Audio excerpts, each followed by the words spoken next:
What's going on, everyone? This is Realtor Joe Samona, and thanks for tuning in to this episode of Your Cup of Joe.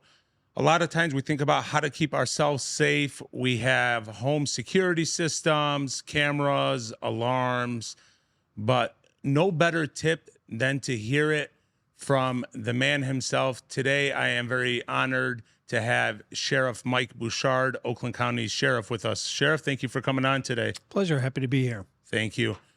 Sheriff, what got you into law enforcement? How long have you been doing it? Oh, that's a Reader's Digest story there. Actually, I went to college to be a physician. That was my original plan. And I started volunteering with some programs that dealt with abused kids. And I couldn't believe people could do that to a child. And I had grown up, thankfully, in a very loving two-parent household. And I didn't have any connectivity to that. And I saw that, and it drew me in, how terrible that was and how kids needed to be helped and supported, and situations like that where there was child abuse or sexual activity against a child, sexual predators, things like that. And next thing you know, the persons that I was volunteering with asked me to go to the police academy so I could do more. The person was not only a licensed psychologist and a professor at University of Detroit, he also ran a youth bureau, police youth bureau. So he asked me to go to the academy and start to work with him in the police setting as well as the counseling and helping kids setting. Next thing you know, I'm a full-time student at Michigan State University and a full-time student in the police academy. Oh, wow. So you had your hands full at that time. And I mean, you still do. Job is busy, work keeps you on your feet, so you still do. You went to Brother Rice, right? I did. Yeah, you're a Brother Rice alum. That's nice. Sheriff, for people who are not familiar with law enforcement, as the sheriff, do you oversee the entire county or just the Oakland County Sheriff's Office? Yeah, so the sheriff is the chief law enforcement officer for the county. I work in partnership with all of the local chiefs. If they need something, we're there. 100% of our assets and efforts, we would definitely go help with any way they asked. And then on top of that, we have almost 400,000 of the population of Oakland County under a police contract where we're their primary police agency. So if you dial 911, we're the agency that would receive the call and respond. So that alone makes us one of the largest police agencies in the country. And then on top of that, we have all the support activity that we do. We have a full-service crime lab, DNA. We run one of the largest narcotics consortium teams, auto theft, fire investigation, arson, warrants, fugitive apprehension, computer crimes, SWAT, aviation. We have the largest marine division in the state of Michigan. We have 450 navigable lakes. So that's just kind of a sliver of what we do on the law enforcement side. And then we also are corrections driven. We have the jail. So anyone gets arrested anywhere in Oakland County comes to the Oakland County Jail, which is the sheriff's office and my corrections team. So we have about 1,500 people. Wow. So you definitely, you have your hands full with trying to oversee all of these operations and make sure it's flowing smoothly and fairly, which is one thing I commend you for, and I always have commended you. And virtually everybody does, because you are one person who truly cares about the people and cares about being fair to everyone, regardless of the situation. Sheriff, I've seen a lot of the posts on social media about home break-ins or, homes that may be under construction. Now that summer is approaching, are there different types of crimes that people are usually committing in the summertime just by trend? And how can homeowners or, people protect where they're living, where they're sleeping? And what are some tips that you would give people, especially now that we're approaching the summer season? Yeah, so we're actually going to do a town hall on the burglary trend that we've seen around the country and right here in Oakland County.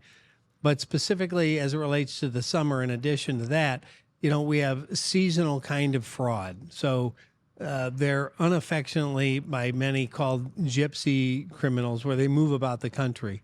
And they come here in the summer and they do fraud as it relates sometimes to roof repair or asphalt sealing. So they'll come and say, hey, we happen to be in the neighborhood, whether it's the asphalt or whether it's the roofing, and say, since we're here, I got the whole truck here, I got supplies here, I'll give you today only a one-time deal that you're not going to get other than right now. And they try to pressure people into whatever they're trying to sell.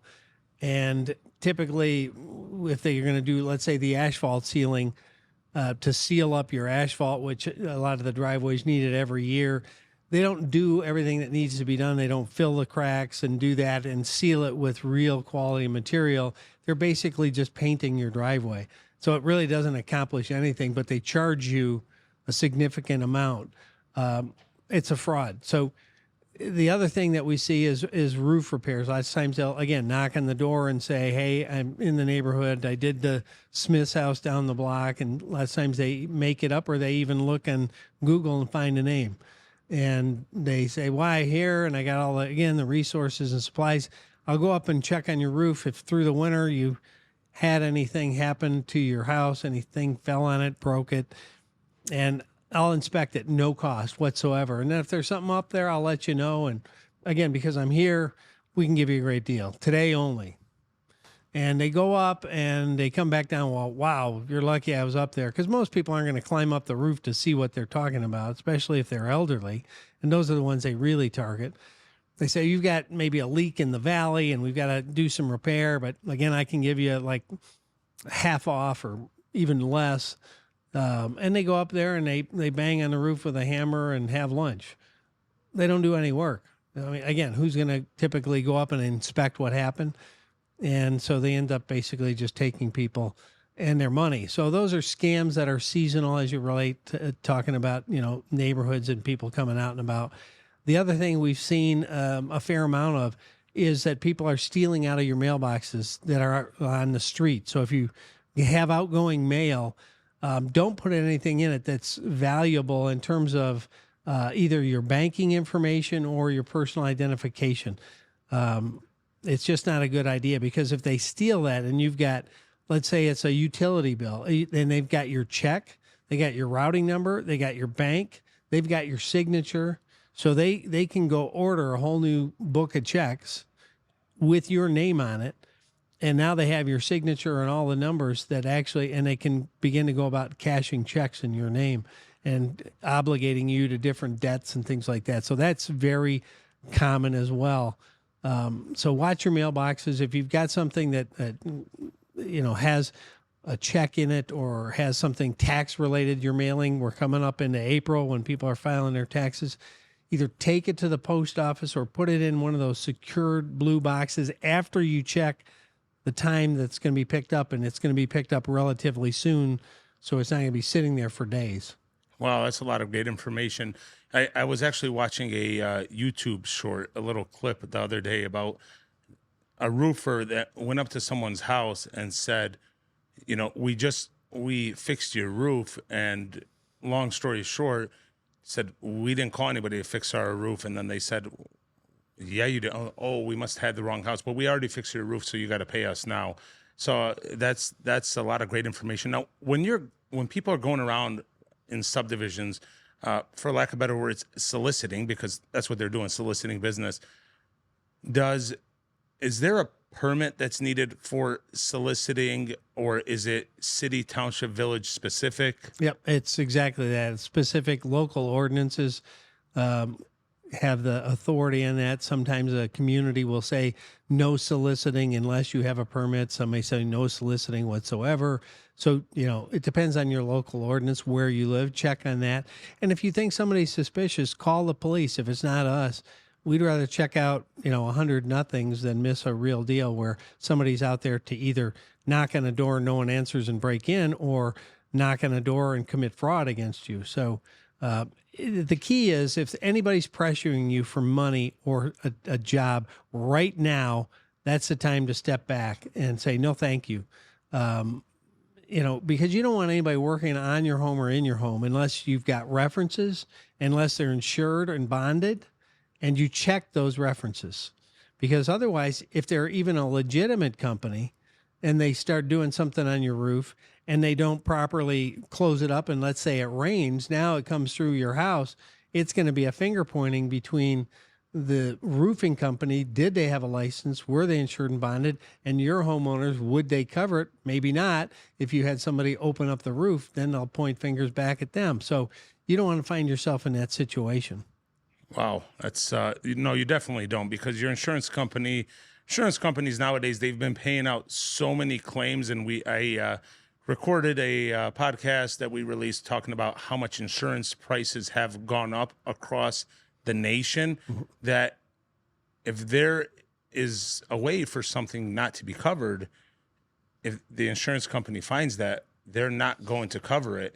And so that's definitely a great point. People that are building new construction homes, sometimes obviously the windows are not closed off because they've just done the framing, or the windows aren't installed because they've just done the framing. But there's stuff inside of the home, or the home may be a high valued home. What do you suggest in that instance as for security? Yeah, so if there's no electricity in the home and no internet, then there are new technology capabilities where you can get a solar powered wireless camera that can alert you to movement on your build site. And it can actually communicate with you real time or send you pictures. And so that would be a good way to kind of keep an eye on your work site, especially if somebody's coming onto the site that doesn't belong there. Obviously, building material, wood, copper, all of that stuff, super expensive and very much a target. What's one of the crimes that you fight so hard for, but it reoccurs, that people should be more cautious of, aside from the ones that you've stated? Well, the one that, is rampant right now is phone scams, where people are calling, they're spoofing a legitimate number, oftentimes one of our numbers, and they're saying they're Detective so-and-so or Sergeant so-and-so from the Oakland County Sheriff's Department. And we're a sheriff's office, by the way, not a department. But they're trying to pressure you into, they say something like, and it could be a million different things they say. Sometimes they say you didn't report for jury duty, or you have an outstanding ticket, or you failed to appear in court on something, whatever the excuse is. But if you don't do what they want you to do right there and then they're going to send somebody to arrest you. And so lots of times they start the conversation off to try to add to the legitimacy and say, get in your car and drive to the nearest police station. Stay on the phone, though, because if you hang up, we're sending someone to arrest you. And then as you make your way to the car, they say, okay, you got to go to your bank, because they want you to, withdraw money or buy a green dot card or buy some methodology that they can get from you over the phone and immediately take your money. So if someone's pressuring you to go somewhere immediately or to pay them immediately, it's a scam. I don't care how legitimate it sounds. And it's happening all the time. I had like 10 people in the last 2 days tell me, hey, I just got this call. I said, scam. I didn't even need to hear the rest of it. And one of them was one of my nephews. Wow. So, it is very common. And it takes different forms. Sometimes, as I said, jury duty or arrest warrant or traffic ticket, failure to appear. But there's also nuanced ones. There's like the ones that play on older people, and they call and say, Grandma.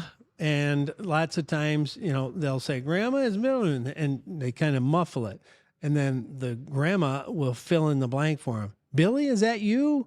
Yeah, it's Billy. I got arrested and I need bond money, but I don't want to call, anyone else. Yeah, I feel terrible and I'm embarrassed. Can you do this? And I'll tell them eventually, and they end up getting money out of a lot of loving, caring grandparents that don't realize they're being scammed. So we've seen, so many different variants of this, but again, the bottom line is pressuring you, stay on the line or give them money immediately. 100% scam. regardless of whether they say the sheriff's office or the courts or the FBI or whoever they're saying they are, if they're pressuring you for immediate money, it's a scam. You got to imagine if it was something that required immediate attention that was genuinely from the police, they would probably be at your door. And if it's regarding for example, overdue traffic matter that didn't require immediate attention, they'd probably send you a letter in the mail and not call you about that. 100%. Sheriff, you've given us a lot of great information. I really appreciate you being on today. I know that you will continue to drive Oakland County, which in turn affects our neighboring communities as a whole, in the right direction. And we're honored to have you as our sheriff, and I appreciate you coming on to give this information. My pleasure. Thanks for having me. Everyone, thanks for tuning in to this episode of Your Cup of Joe. Stay tuned for the next one.